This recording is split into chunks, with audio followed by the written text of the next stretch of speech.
সংগ্রামী সাথী ও বন্ধুগণ, আমরা সবাই অত্যন্ত পরিশ্রান্ত। এই ঘন রোদের মধ্যে আমরা প্রায় 1.5 থেকে 2 কিলোমিটার রাস্তা প্রদক্ষিণ করলাম, আনন্দ মিছিল করলাম।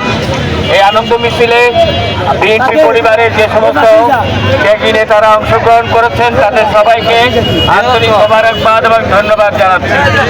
সেই সাথে আপনাদের কাছে বিনয়ের সাথে অনুরোধ থাকছে, আগামীতে মহানগর নেতৃবৃন্দের পক্ষ থেকে আমাদের এই সংসদে যিনি নির্বাচন করবেন নয়ন আসলাম চৌধুরী সাহেবের পক্ষ থেকে, এবং সর্বোপরি আজকে যে ওয়ার্ড আহ্বায়ক কমিটির জন্ম হলো, সে জন্মের যারা নেতৃত্ব দেবেন, যারা মাহবুবুর রহমান এবং জনাব রেহানুদ্দিন প্রধান সহ অন্য বাকিদের সবার সাথে সহযোগিতা করে আমরা আমাদের ওয়ার্ডকে রাজনৈতিকভাবে অত্যন্ত দৃঢ় করব, এই মনোবল আমাদের সবার জন্য থাকে।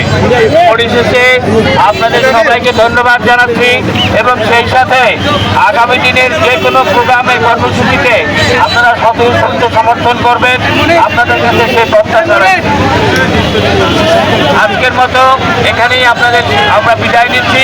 ইনশাআল্লাহ আগামীতে আবার আপনাদের সাথে কোনো এক রাজপথে, কোনো এক মিটিংয়ে, কোনো এক সমাবেশে আবার হয়তো দেখা হবে ইনশাআল্লাহ। ততদিন পর্যন্ত আমরা ভালো থাকি, সবাই আমরা সুন্দর থাকি, আসুন আমরা মিলেমিশে থাকি। সবাইকে খোদা হাফেজ।